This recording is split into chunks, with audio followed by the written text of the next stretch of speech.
दोस्तों मैं आज आपसे पूछना चाहता हूं, क्या कोई किसी को भगवान बना सकता है या उसकी भी कभी कोई पूजा हो सकती है एक नॉर्मल इंसान की? अगर कोई ऐसा कर सकता है और अगर ऐसा किसी ने करा है तो दोस्तों चंडिका माता ने। आज की कहानी में आपको सुनने को मिलेगा कि एक आम इंसान को कैसे भैरव का रूप दे दिया। जिस तरीके से भैरव की पूजा होती है, एक आम इंसान की पूजा कैसे हो रही है, किस तरीके से वो एक रखवाला बन गया पूरे गांव का। दोस्तों आज की कहानी में आपको सब सुनने को मिलेगा, कैसे चंडिका माता के कोर्ट से फिर न्याय की बारिश होने लग गई और चंडिका माता कैसे पौड़ गांव में स्थापित हुई और कैसे मरधुरा गांव में चंडिका माता स्थापित हुई।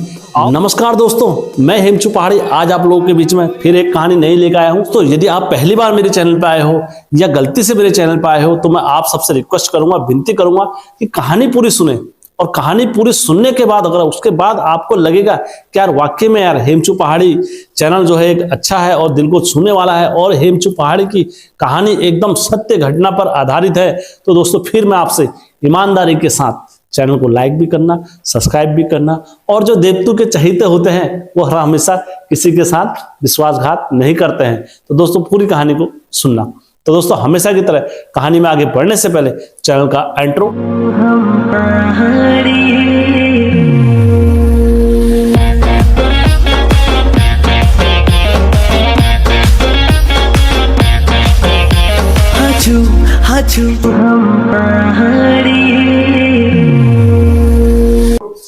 जय बिरकारा बजरंगी, हर हर हर हर हर हर हर हर हर हर हर महादेव। आप सभी भक्तों पर माता रानी की कृपा और आशीर्वाद हमेशा बने रहने चाहिए। 15 अगस्त है, आप सभी को 15 अगस्त की एडवांस में हार्दिक शुभकामनाएं। कल हमारे राजधानी में पूरे हिंदुस्तान का शक्ति प्रदर्शन भी होगा, तो आप अवश्य देखें। तो दोस्तों आज की सत्य घटना में आगे बढ़ता हूं। तो जिन जिन जिलों में और जिन जिन क्षेत्रों में ब्लॉक प्रमुख और कनिष्ठ प्रमुख बने हुए हैं, मैं उन सबको अपने चैनल की तरफ से, हेमचू पहाड़ी के चैनल की तरफ से, परिवार की तरफ से उन सबको बधाइयाँ और ढेर शुभकामनाएं। दोस्तों आज की सच्ची स्टोरी में आगे, कहानी के जो शीर्षक है वो चंडिका माता है। एक बार फिर से चंडिका माता के वहां से स्टार्ट कर। मैंने अभी तक अपने पूरे कहानियों में बताया है कि कैसे चंडिका माता चंडिका घाट पर बसी, उसके बाद कैसे चंडिका माता धुरा गांव में गई, आज कैसे चंडिका माता पौड़ गांव में गई और मरधुरा गांव में गई, उसकी कहानी मैं आप लोगों के समक्ष रख रहा हूं। एक जो पौड़ गांव के लोग थे, तो पहले से हमारे पहाड़ों में क्या होता था, जैसे कोई पहाड़ी में या कोई अलग क्षेत्र में रह रहे हैं तो वो गर्मी के टाइम पर कहां पर आए थे, नदियों के किनारे आए थे, जहां पर रहने का ठिकाना वगैरह होता है वहीं पर आया करते थे। तो वैसे ही पौड़ गांव के एक व्यक्ति थे जिनका नाम कल्लू था। तो वो भी अपने जानवरों को क्या करते थे, गर्मी का सीजन आया तो वो सीजन आने के बाद कहाँ आ गए, चंडिका घाट पर आ गए। और चंडिका घाट में आने के बाद दोस्तों वो अपने जानवरों से इतना अधिक प्रेम करते थे कि उनके साथ में रहना और उनके साथ में हर चीज, जैसे कोई इंसानों से प्यार करता है वो उसी प्रकार से अपने जानवरों से लगाव था उनका। हर चीज अपने जानवरों के बारे में सोचना। आज में की जैसे नहीं कि हमें गाय से कितना प्यार रहता है, तो एक दिन भी अगर गाय भैंस अगर हमारे दूध कम देते हैं तो हम उनके ऊपर लट्ठों की बारिश कर देते हैं। क्यों? क्योंकि हमारा उनसे प्रेम थोड़ा, हमारा उनसे स्वार्थ है। तो ठीक यहाँ पर क्या होता था, कल्लू को अपनी गायों से इतना प्रेम था, बहुत अधिक प्रेम था, उनकी सेवा करना, चंडिका घाट पर अपनी भैंसों को नहलाना धुलाना और उनको समय समय पर पानी पिलाना, ये सारी चीजें करता था। और जो टाइम उससे बचा और बचने के बाद उस टाइम को उन्होंने माता रानी की भक्ति में लगाया। और ऐसा नहीं कि माता रानी से कोई स्वार्थ के कारण, कोई इसके कारण, ऐसा नहीं।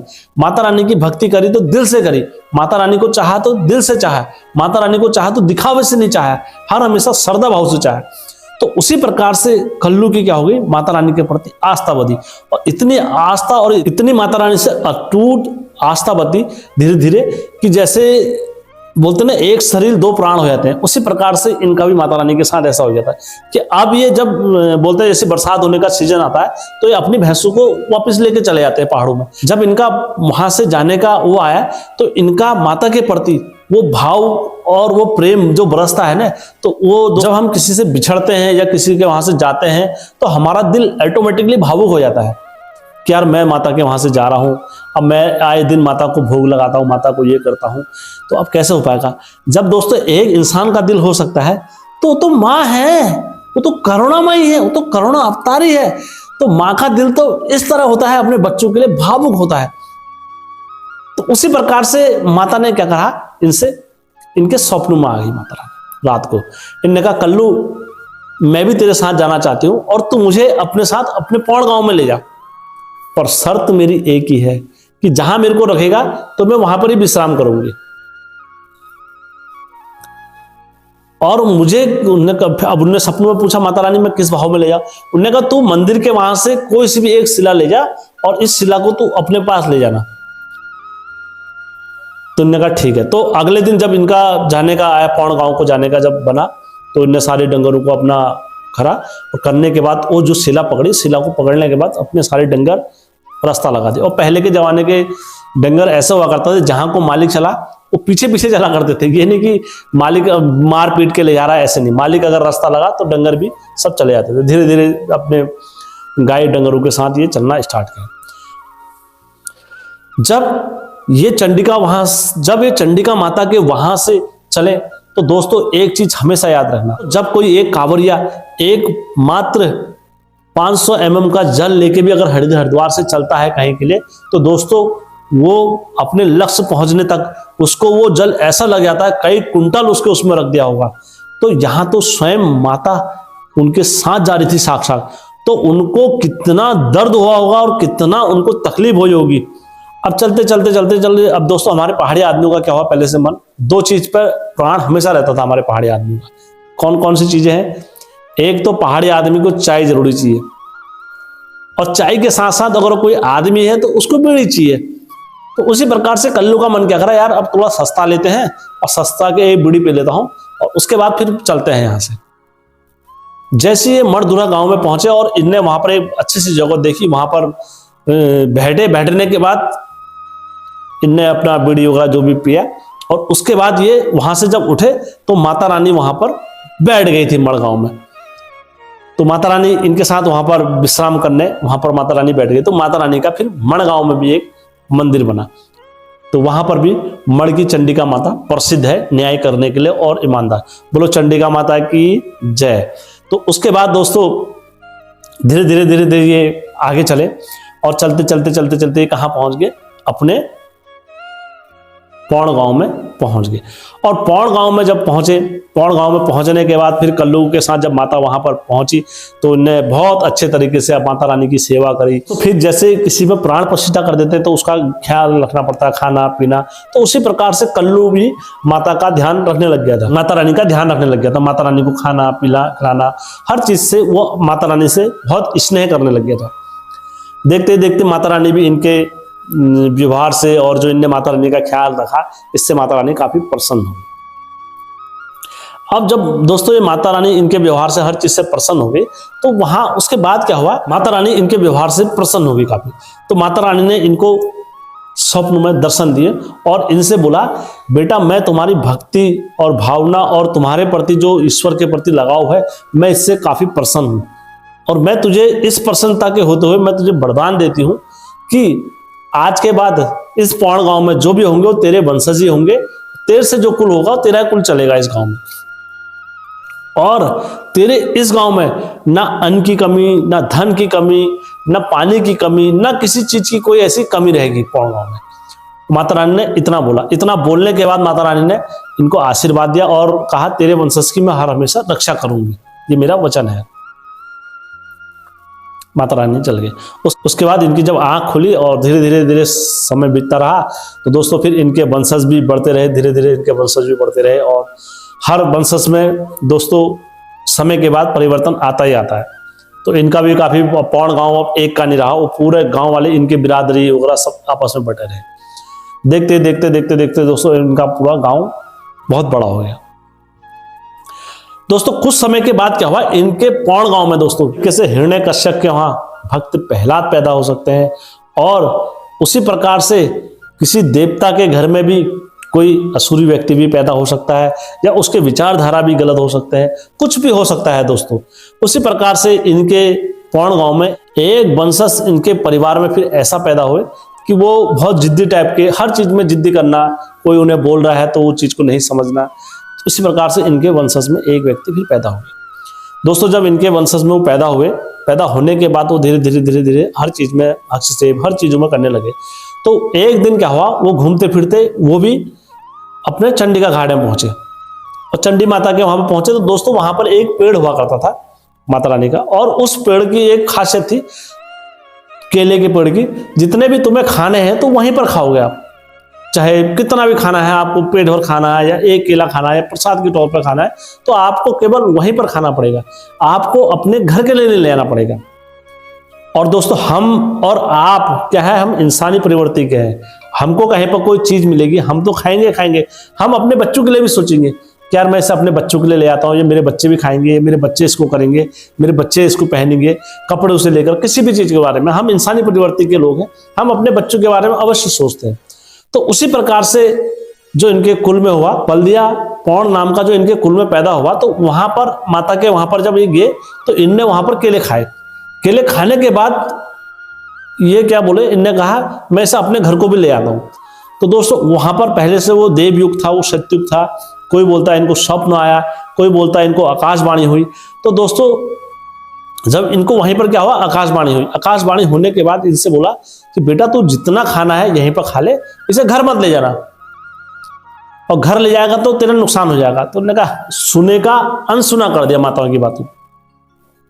तो दोस्तों ये जैसे वहां से झोला भर के केले भर के आगे को लेके, और वहां से मतलब 100 कदम की दूरी पर गए होंगे, तो माता रानी का बाघ आया और इन पर झपट्टा मारा। झपट्टा मारने के बाद दोस्तों बाघ ने इनको खत्म कर दिया।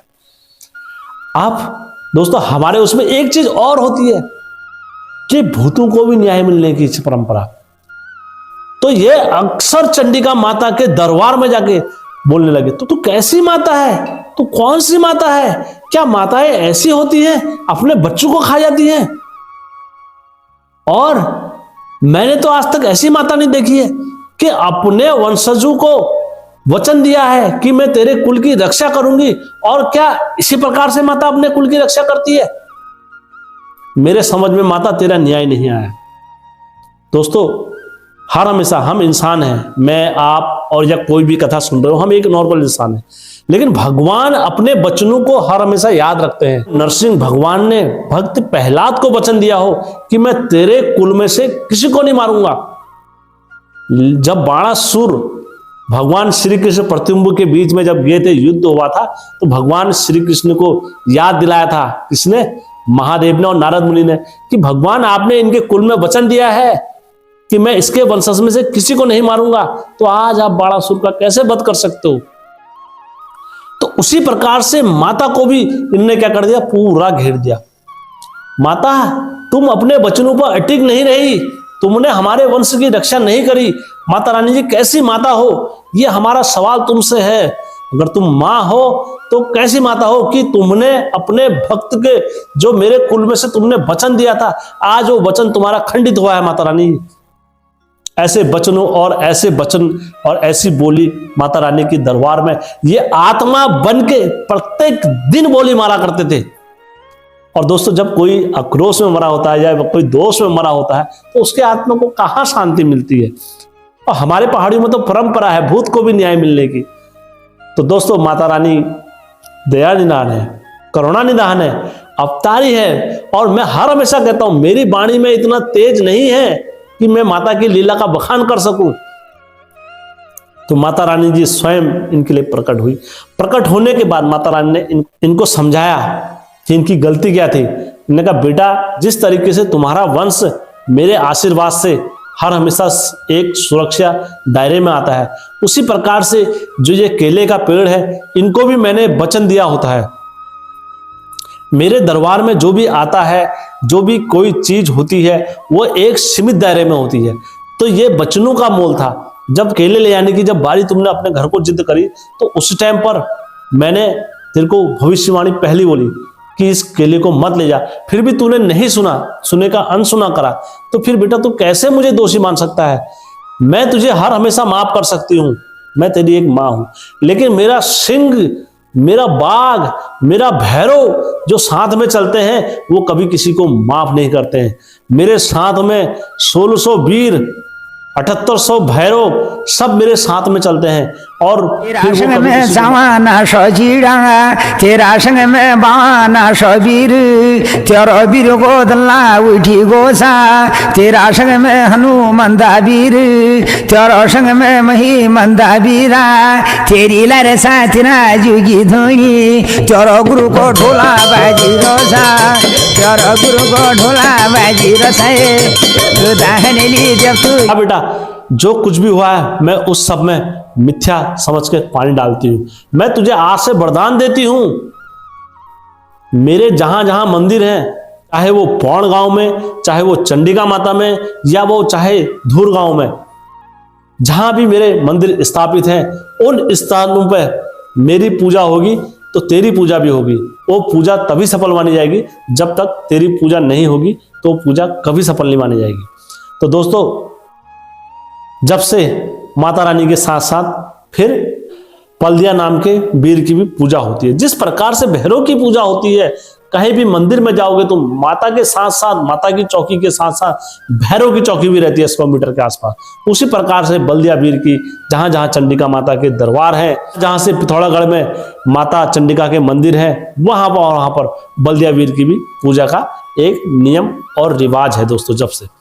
तो दोस्तों, इस कहानी में मैंने कुछ भी मिथ्या नहीं बोला है, जो कुछ भी बोला है मैंने सत्य बोला है। और इस कहानी का मैंने जो कुछ भी ज्ञान लिया और जो ये कहानी मुझे दी है ये मेहता जी द्वारा दी गई है, और उनने अपने खुद के YouTube चैनल में बोला हुआ है, ये कहानी का जिक्र गाड़ा हुआ है। और आप लोग उनके चैनल पर भी जाएं, उन्हें सब्सक्राइब करें और उन्हें लाइक करें। और देवी देवताओं के बारे में आपको बहुत अधिक जानकारी चाहिए तो आप मेहता जी से बहुत अधिक डीपली बात कर सकते हैं। मेहता जी आपसे बात करेंगे। आपको उनके चैनल को लाइक भी करना चाहिए, सब्सक्राइब भी करना चाहिए। वो भी उत्तराखंड की संस्कृति के लिए कार्य कर रहे हैं। जो कोई भी साथी हमारे उत्तराखंड के इस देव कार्य के लिए काम कर रहे हैं, मैं उनका हार्दिक अभिनंदन और स्वागत करता हूँ। तो दोस्तों, अगर कहानी अच्छी लगी होगी, हेमचू पहाड़ी के साथ लाइक, सब्सक्राइब, शेयर करना कतई मत भूलना। धन्यवाद दोस्तों।